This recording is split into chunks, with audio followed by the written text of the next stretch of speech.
you that join us weekly, and for those of you that are new to the call tonight, you should know that this is your place for motivation, inspiration, and empowerment. I am Anita Hicks, your host, motivational speaker, life coach, and business trainer. Thank you so much for joining us, for investing in yourself, and joining us on this call tonight. After the call, you will have an opportunity to chat live on Facebook with Mr. Brown and chat with the other like-minded people in this community. So join us on Les Brown's Facebook page, which is brown.les. Now, when you go to Les Brown, you will see many Les Browns out there, but there's only one, the one that almost has 100, which has about 98,000 likes. So please do that. And we also encourage you to go to lesbrownevents.com to hear about the places that Mr. Brown will be speaking. And I'm sure he will share that with you as well tonight. Mr. Brown, how are you? I'm great and grateful, and I'm also saddened by the tragedy that has taken place in our country. Absolutely. Yes. It's devastating. You know, my cousin, he's in Boston, and he would run the Boston Marathon for years. He's not running it now, but every year he goes to the Boston Marathon just to watch this and spectate and view like most people. So I was searching for him because I called all of my family in Boston. Not only was I, all of our family members were, because we were all looking for him. So fortunately, he is fine, but there are other friends of his that are not.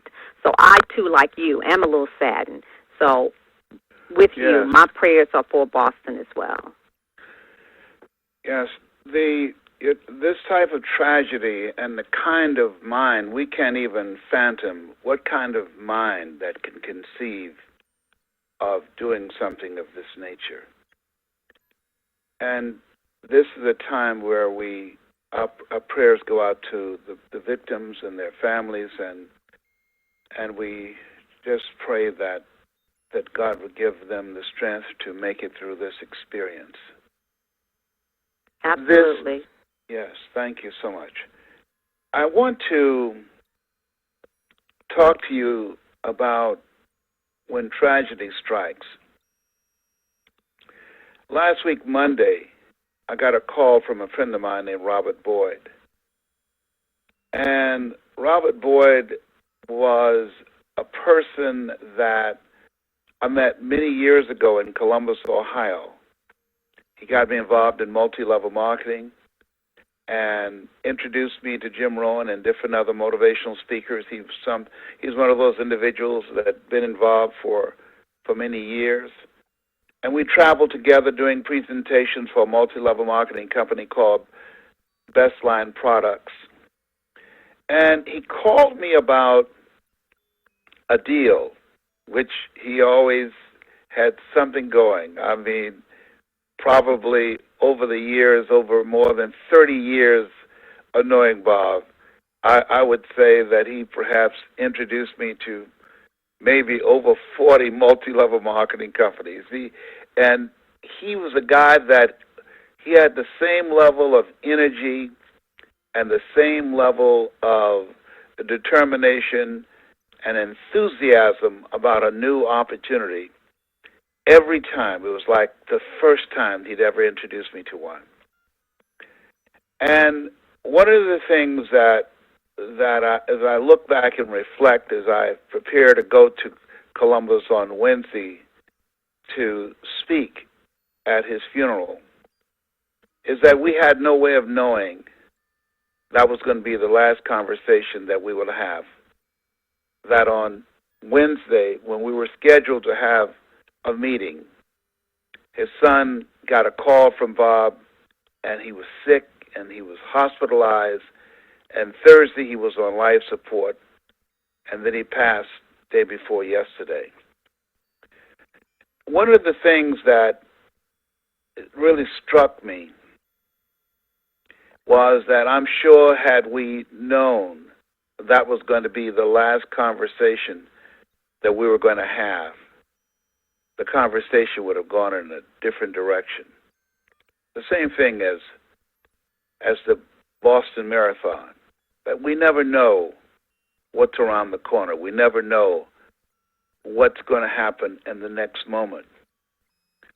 And so what do when something as unspeakable, horrific, when something that happens that you just never saw coming? What do you do when tragedy strikes?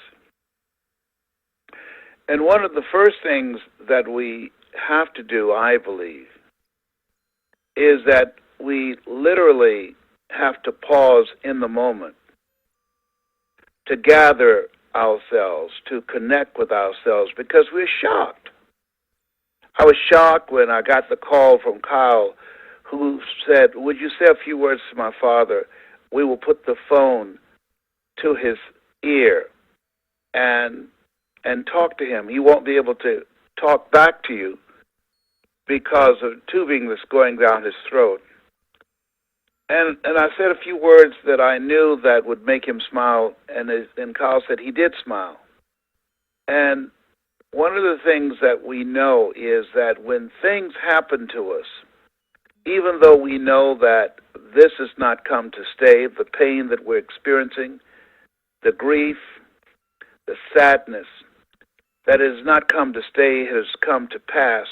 But in the moment, in the midst of it, we have to gather ourselves. In the midst of it, we have to begin to stand up inside ourselves. In the midst of it, we've got to find the strength and the vision to look past the tragedy of where we are at that particular moment, and to step in a place of healing, to step in a place of inner strength, to step in a place that will allow us to hold on and to have some hope in the midst of what's happening, even though we cannot understand, even though it doesn't make sense.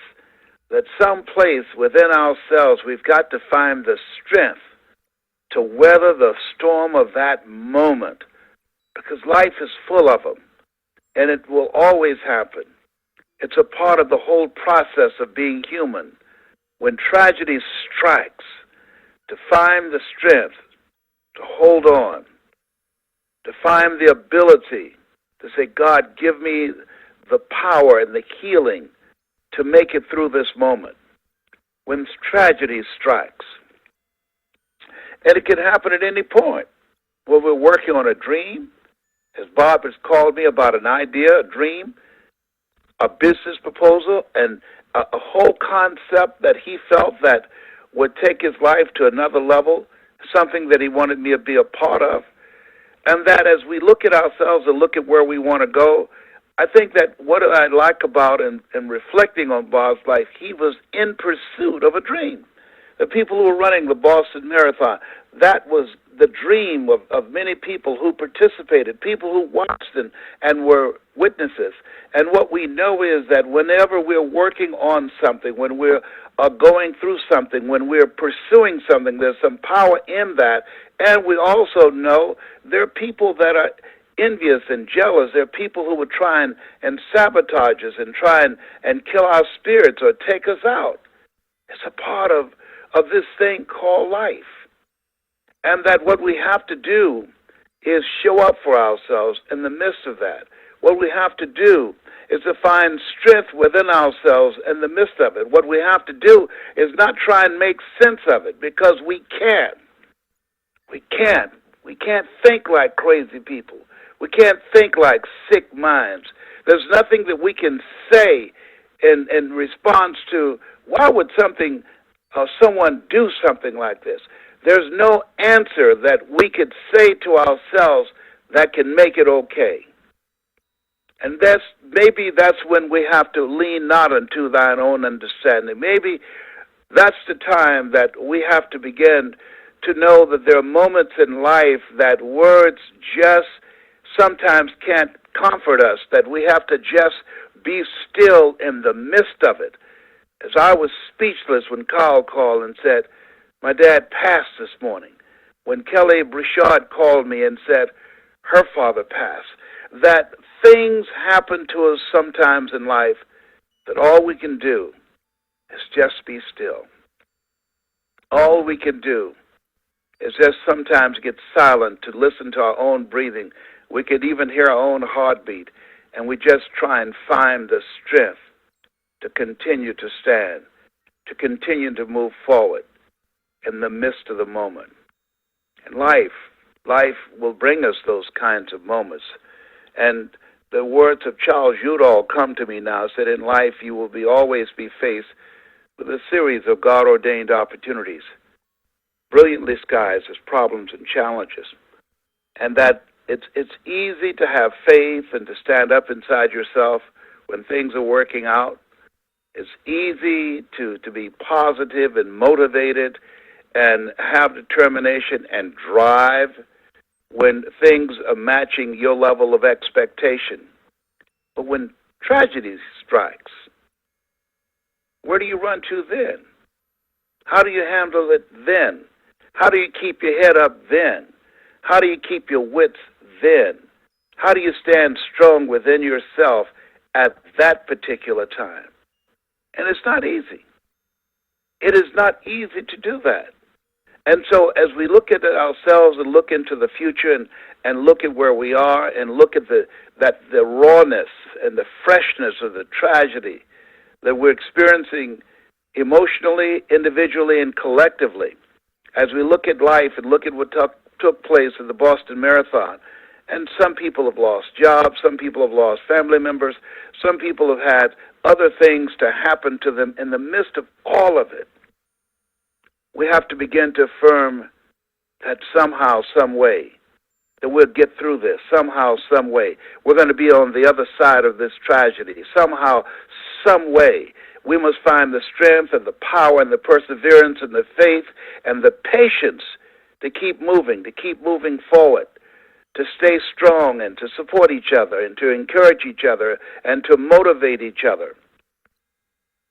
When I think about right now where we are and what's happening in the collective psyche, as we're thinking about the people who are horrified about what is taking place and what kind of person could think of, or people that can think of killing innocent people. I remember as a kid when one of the most horrifying moments when little kids were blown up in church during the Civil Rights era when I was a kid. And I used to ask, how could God let something of this nature happen? How could anybody do such a thing? And of course we had no answers. I remember as I thought about it as a kid, the fear that I had. I remember when a time that we lost our whistle. I remember as a kid, men used to whistle. And then Emmett Till, who was a young kid in the South, Emmett Till, who whistled, he whistled at a white woman. And I remember as a kid, I can see his picture in Jet magazine. He was lynched and killed. And as a result, from that day to this day, I never heard another black man whistle in public ever again. A tragedy. I used to give a speech saying, they took our whistle away. And even though the Boston Marathon, of all the years that it took place and no tragedies, that there's something as a result about this event that it will never be the same again. That this moment on this day, so something has been taken from us, an innocence, a celebration of the power of the human spirit has been snatched from us. And that this is a time that we have a moment that can define us, or we will define the moment, because life is full of tragedies. Viktor Frankl said that life is full of unavoidable suffering, but yet and still, we still have the power to determine whether or not this moment in history will define us, or if we will define the moment. That we can either be empowered and strengthened by it and have a deep down resolve that this time in our lives will not rob us of our faith, of our strength, of our belief in the future, of people coming together from around the world with a common interest and running together and sharing a moment of celebration of the power of the human spirit together. When tragedy strikes, it's a time that we have to acknowledge that we have to deal with things, and many times we don't understand. Many times we can't find answers. Many times there are no words that can encompass the symbolism of the pain and the suffering and the emotions that we go through, because we just can't describe it. But yet and still, we know it's a part of life. We understand that. We know that. And we have to move on. We have to move through it. We have to resolve that this will not define us. This will not destroy us. And we must pick up and move on. As we look at some words that said many times when we have a teeth-rattling experience and the very foundation of our life has been shaken, we run to God only to discover that it's God that's doing the shaking. And it's a time that we will come together, turn to each other rather than on each other, and look for ways in which we can move forward united, determined to help to create a world where this kind of darkness and tragic, demented, sick thinking, the behavior in the mind that produced this kind of horrific crime and tragedy, that we could create a world where this kind of tragedy will not take place. As we begin to envision a world where the value of human life can go far beyond any kind of sickness of people who would come together to do something as tragic as this.